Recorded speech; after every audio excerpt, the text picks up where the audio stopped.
ข้าพเจ้าวีรพันธ์ศิริธรรมสมาชิกสภาแห่งชาติจากเขตเลือกตั้งที่5แขวงบ่อแก้วขออนุญาตประกอบคำเห็นบางจุดของบางมาตราในกฎหมายว่าด้วยอากรรายได้ฉบับปรับปรุงฉบับนี้ในบางจุดละเอียดดังนี้จุดที่1มาตรา4นโยบายของรัฐเกี่ยวกับเวียกงานอากรรายได้อยู่ในนี้ข้าพเจ้าก็ได้พิจารณามาแล้วเลยเห็นว่าเพื่อสะดวกในการเขียนเนาะเพื่อเข้าใจในการเขียนนี้อยู่ในวรรคที่2รัฐสร้างเงื่อนไขและอำนวยความสะดวกให้แก่การคุ้มครองเวียกงานอากรรายได้ด้วยนโยบายกลไกมาตรการและนี่ข้าพเจ้าเสนอเอาคำว่าบุคลากรนี่ออกก่อนอยู่ในแถวนี้นะเอาออกก่อนแล้วยกไปเขียนไว้ต่างหากในวรรคสุดท้ายเพื่อเป็นเน้นเวียกบุคลากรนี้ให้มันจะแจ้งขึ้นอีกซึ่งข้าพเจ้าได้เพิ่มใส่อยู่วรรคสุดท้ายว่ารัฐสร้างเงื่อนไขให้แก่การประกอบบุคลากรที่มีประสบการณ์มีความรู้เกี่ยวกับเวียกงานสวยสากร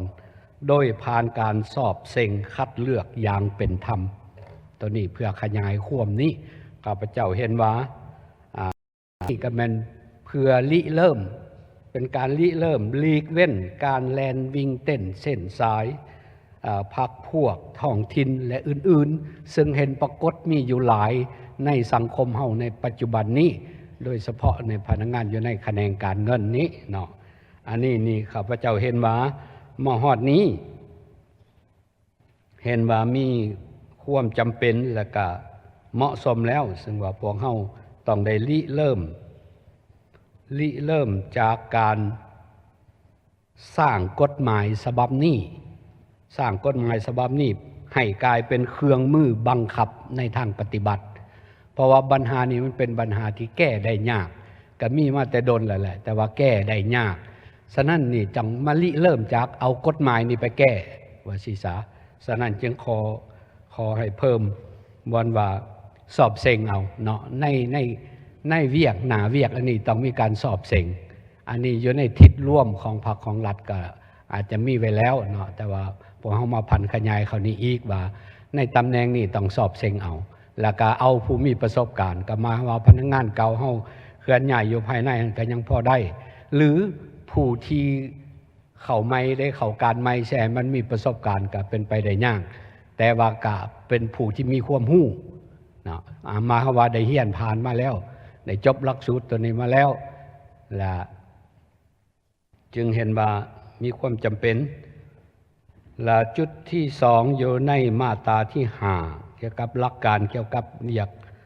งานอากรรายได้นี่อยู่ในข้อ1ข้าพเจ้าขออนุญาตเติมว่าและแผนพัฒนาแขนงการเงินใส่น้ำหลังของแผนพัฒนาเศรษฐกิจสังคมแห่งชาติหมายว่าแผนพัฒนาเศรษฐกิจสังคมแห่งชาติและแผนพัฒนาแขนงการเงินเพิ่มเติมอีกเนาะและจุดที่3แม่นมาตราที่16อัตราอากรรายได้ก่อนที่พวกเฮาจะ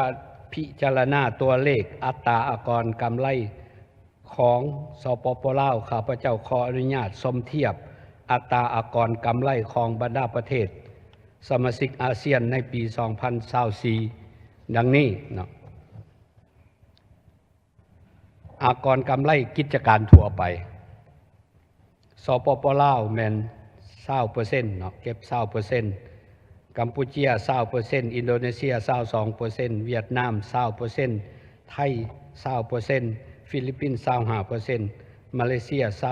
24%หมายความว่าเฮาอยู่ในอันดับต่ำสุดเนาะมินิมัมถ้ามาเบิ่งอากรกำไรเพิ่มการขุดค้นแร่ธาตุสปป.ลาว 35%กัมพูชี25-30%อินโดนีเซีย25%เวียดนาม25-27%ไทย25-25%ฟิลิปปินส์30%มาเลเซีย25-30%ตัวนี้แม่นลาวมันตกอยู่ในแม็กซิมัม เนาะ35%ตามการเสนอแต่ว่าบ่ทันได้ตกลงตัวนี้นี่ถือว่าพวกเฮาอยู่ในอันดับสูงสุดต่อกับตัวเลขดังกล่าวนี้พวกเฮากลับมาเบิ่งอยู่ในมาตราที่16มาตรา16ข้าพเจ้าเห็นว่าอากรกำไรเพิ่มหรือลดนี้เนาะ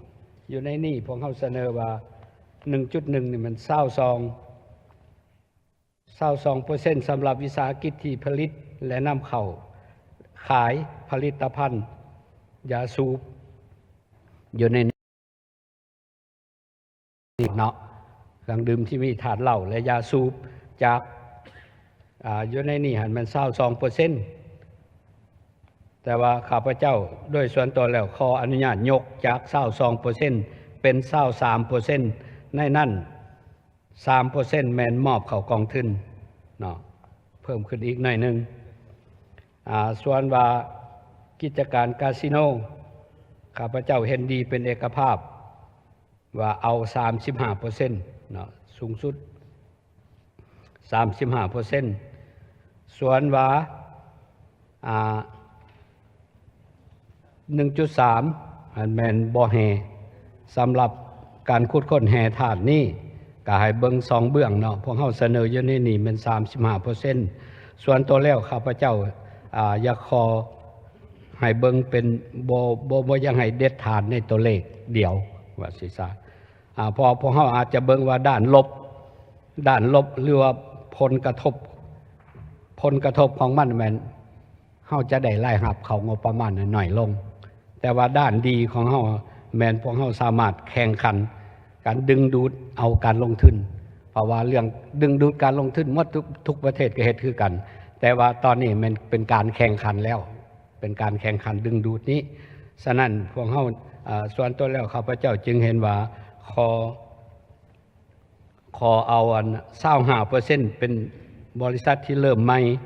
หรือว่าเป็นบ่อแห่ที่มีขนาดน้อยหรือมีปริมาณแห่ให้มันบ่หลายบ่แล้วมาเอา 35% บริษัทที่เฮาเห็นว่าเขาเจ้าดำเนินได้ดีและมีผลกำไรหลายหั่นบ่อยากให้เห็นตัวเลขเด็ดฐานแต่ตัวเดียวให้เบิ่งตามตัวจริงเพื่อดึงดูดเอาการลงทุน